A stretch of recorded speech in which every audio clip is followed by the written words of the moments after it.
Tag TV and Tag Radio be seen and heard by both technology users and technology producers throughout the state of Georgia and around the world. Low cost, big benefits, powerhouse online branded video and audio has arrived. Tag TV, Tag Radio, there's a lot more to know. This edition of Tech Talk is brought to you by GlobalSpeak.com, new media consultants, corporate video and audio communications, video and audio production and distribution, live and virtual event production. Tag TV and Tag Radio is a service of GlobalSpeak.com, creatively delivering powerful marketing, video, and audio solutions. Hey, all they've got to do is balance the state's annual budget. The legislative session of the 2013 General Assembly convened Monday, January 14th, and much like recent years, the big task for legislators once again is to balance the budget, and that's just for openers. It's a session filled with the challenges to do more with less in the face of a slow economic recovery. Now, no big visionary issues this year, but big issues nonetheless. Budget to bed tax, health care to ethics, and for the technology community, the extension of the Angel Tax Credit and HB 718 Fund-to-Fund Investment Program. And as for fans of STEM, science, technology, engineering, and math education, well, it's more about student funding formulas and parental choice. Greetings, everyone. It's January 15, 2013, Day 2 of the 2013 Georgia General Assembly, and this is a special government relations edition of Tech Talk with Technology Association of Georgia President Tino Mantella. I'm your guest host, Frank Baia.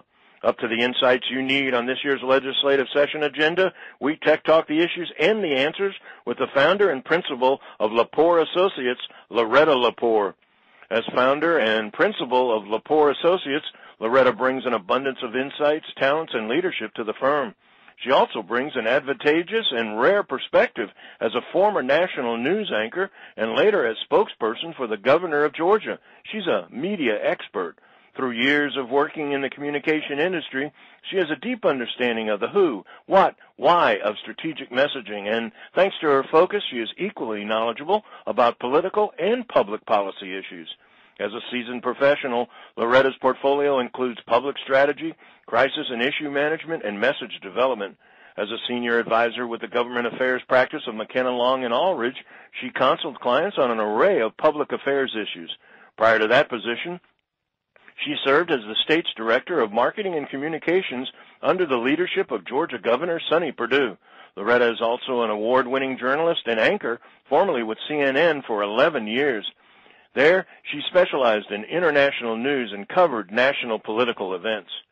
Budget, education, Angel Tax Credit, and parental choice.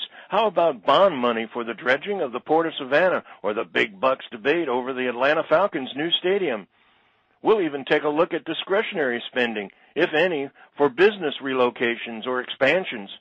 The Tech Talk goes inside the Gold Dome with one of the state's top government experts and political insiders, founder and principal of the Lepore Associates, Loretta Lepore.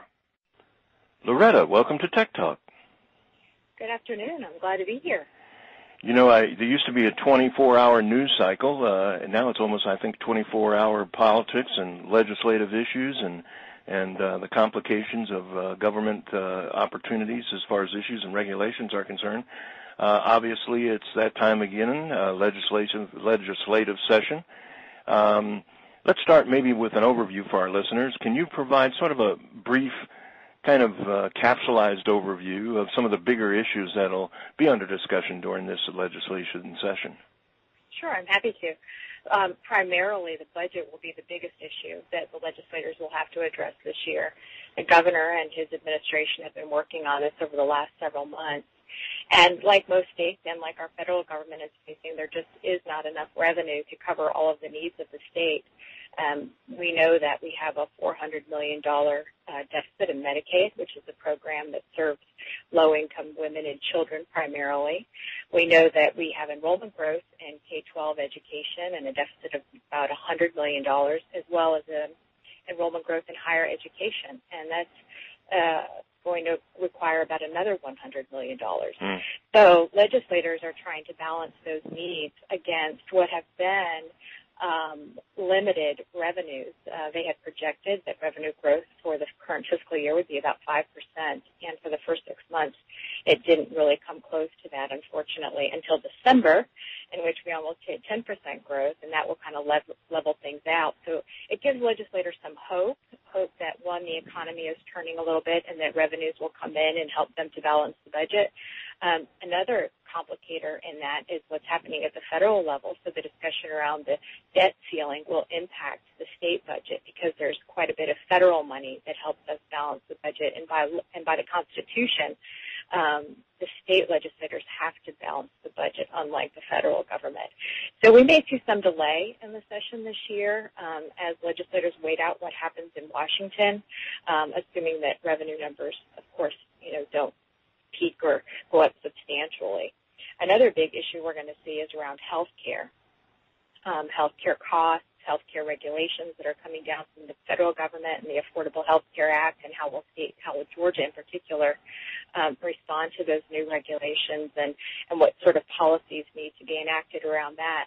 And then there's going to be considerable conversation about what's called the hospital bed tax.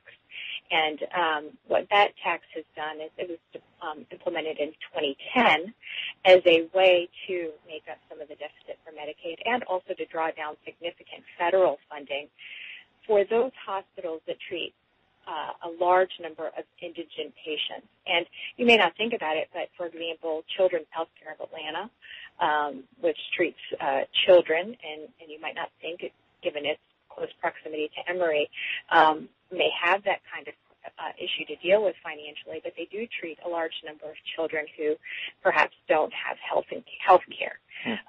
And so that will be a big debate. The hospitals have come together and are in agreement that they're willing to move forward with renewing this fee or tax.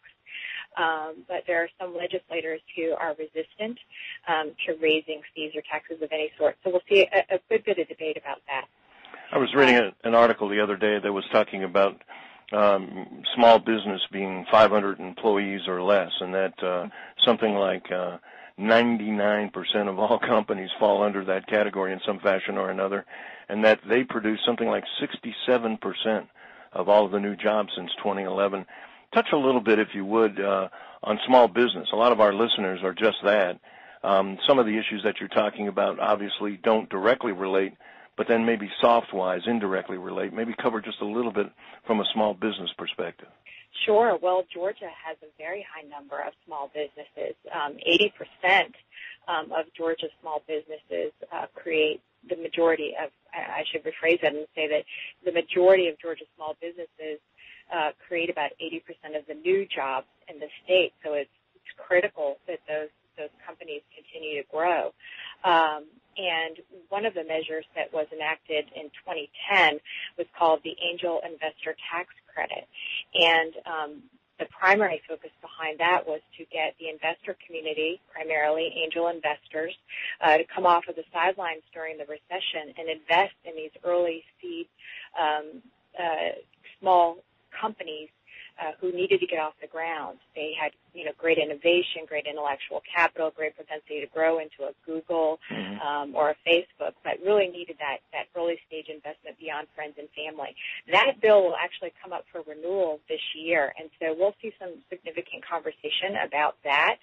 And it addresses companies with 20 or fewer employees and revenue of $500 million or less. So we are talking about the very small companies. The other initiative that we will see and that TAG has been actively engaged in is a program called Invest Georgia, and that is really to try to stimulate that next round of investment for small firms. Once the angel investors come in and the companies get to their footing and they're viable companies, typically they go back and ask for another round of funding, and that's called venture capital funding, which your community of technology folks will clearly understand. Surely. And so looking to work with the state in a way that we can draw more venture capital into Georgia to not only grow Georgia's innovative companies, but to keep them here so that they're not going outside of the state to find that venture capital money and relocating all of those jobs and all of that intellectual capital that's been fostered here. Now, one of the things, again, that a lot of people are talking about is the difference between jobs and work. You know, I think a lot of our industry is, and you're mentioning about startups, a lot of entrepreneurs. I was reading just recently where GM had announced in North Fulton, Roswell, 1,000 new jobs are going to be opening up an innovation center. And we were having a discussion the other evening and talking about what those kind of jobs would look like. Obviously, on the surface, we're talking about high-paid technology jobs. But when you think about it, a lot of cases, programmers today are contracted independently. So they actually are small businesses and entrepreneurs within themselves.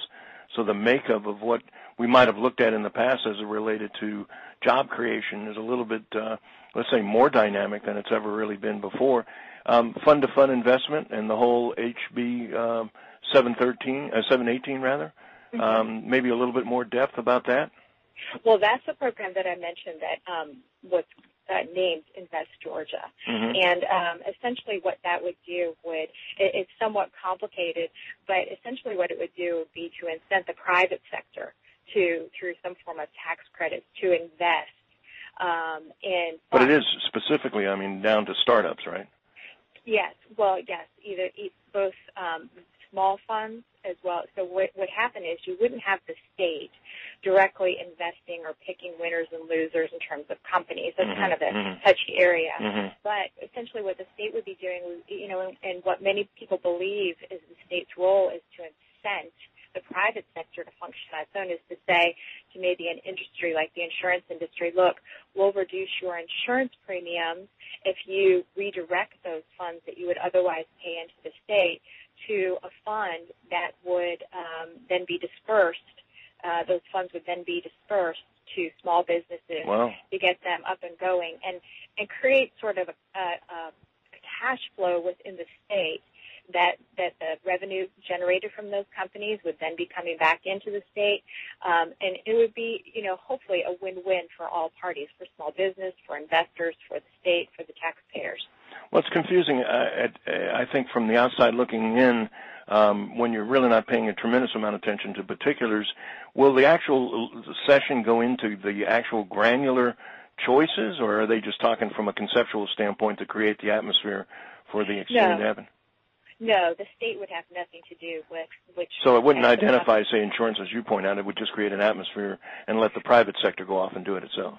Well, the legislation that was drafted last year and that may be reintroduced this year did, in fact, identify the insurance industry as a possible industry to receive those incentives. And primarily the reason for that is because other states have similar programs.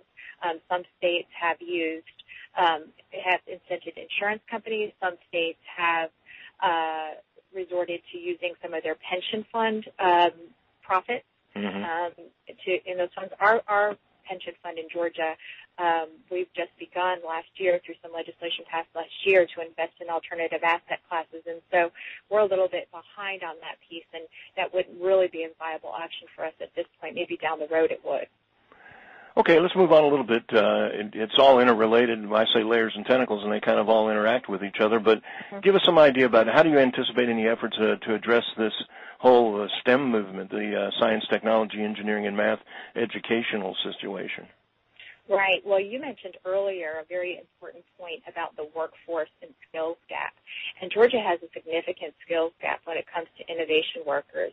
I think TAG identified in their study that in the health IT industry, just alone, we have a deficit. We have 4,000 jobs that don't have workers to go with them. So that is a big concern for not only policymakers, but the economic development community, the local chambers, and they are working to try to find a way by which business and education can better work together to educate our children so that when they come out of school, one, they have a job, but two, they're qualified for that job. And so we'll probably see some movement along those lines in terms of workforce development, that path, helping to develop that career path. There has been some legislation put forward in previous years, and we'll probably see a continuation of that. I don't see anything that's STEM specific yet that's been identified, but there will be a recalibration of the student funding formula, and that's the funding per child in Georgia. And a portion of that, right now it's been proposed that a portion of that funding be carved out for technology, specifically in technology use in the classroom. That would, of course, lend itself toward more of a STEM-focused education. And I think we're going to see also on the heels of the charter amendment being passed last November, some movement toward additional school choice options for parents. And many of the charter schools that have been set up in Georgia seem to have a leaning toward STEM education. And we've seen tremendous results and tremendous academic achievement. Several of the charter schools in Georgia that have gone in that direction have received national attention. So I do know that Representative Ed Lindsay, who represents the northern suburbs of Atlanta, does intend to put forward a measure that would give parents more choice about how their traditional public schools work. Well, I think it's almost walking the walk and talking the talk as far as I know a tremendous amount of technological evolution, almost dramatic evolution has happened in the classroom just in the process of teaching. Forget about the subject matters themselves, but actually bringing in all kinds of new technologies and capabilities, even the concept of collaboration and interchange between various education authorities in one county to the other. So I think that whole area is as dynamic as the subject is. I think the environment is equally as dynamic. Let's touch a little bit, and I think I'd be remiss not to bring up some of the general economic development legislation. We certainly hear a lot about the Savannah Port. We hear about the Falcon Stadium. Maybe cover some of those issues for us. Sure. Well, the Savannah Port project is a deepening, actually, of the Savannah River, and Governor Deal last year put some bond funding into the budget to help that process begin. The reason that the port needs to be dredged in a little bit deeper is so that when the Panama Canal opens in a couple of years, that those larger ships that are carrying heavier cargo can move through Savannah and utilize our port. Georgia's logistics industry has just become robust and beyond, I think, what many people expected to occur here. And so all of that traffic moving from Savannah not only feeds the coastal communities in terms of economic development, but it's created a huge logistics industry in metro Atlanta. So that's an important, and we look to see, Governor Deal has already indicated that he will put another round of bond funding in his budget, and those state dollars obviously will be matched by federal dollars, which have been coming down, and we've seen some of the necessary environmental approvals and so forth taking place and moving along the tracks that they need to move along to. So it's all good news as far as the port is concerned. In terms of the Atlanta Falcon Stadium, the Georgia World Congress Center will be working on an effort to increase their bonding capacity from $200 million to $300 million, and it seems fairly technical, but that will help them then begin to build a new Atlanta Falcon Stadium.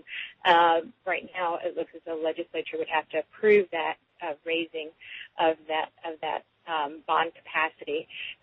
So there's quite a bit of debate about how that might turn out this legislative session. I almost feel compelled to say, is it going to come down to the last 8 seconds to determine the debate? Yesterday's ball game is what I'm talking about with the crazy finish. But go ahead.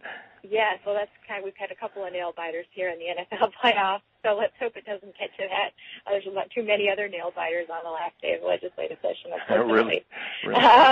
But in any event, and then I would say the last thing really is the discretionary spending that the state has to attract new businesses to the state and to expand existing businesses. It kind of becomes a challenging competitive environment with other states, particularly our neighboring states, who have set aside large resources to woo companies into the state. Georgia's always been on the lower end of that spectrum, and last year Governor Deal did really raise some of the cash flow through some federal dollars that the state received. So those funds are there, and I think what economic developers are going to be concerned about is that those funds don't get diverted to other purposes or other needs within the budget, because you kind of have to figure out, by taking away the funds to draw in more revenue from new business and creating new jobs, you have to kind of weigh that against some of the other needs. So that's kind of always become one of those big public policy debates. But we will see some discussion around that too, probably. Well, in a oversimplification, 2013, good, bad, great, different. What, especially with all the controversy and concern, recent presidential election, a lot of federal government changes that seem to be happening.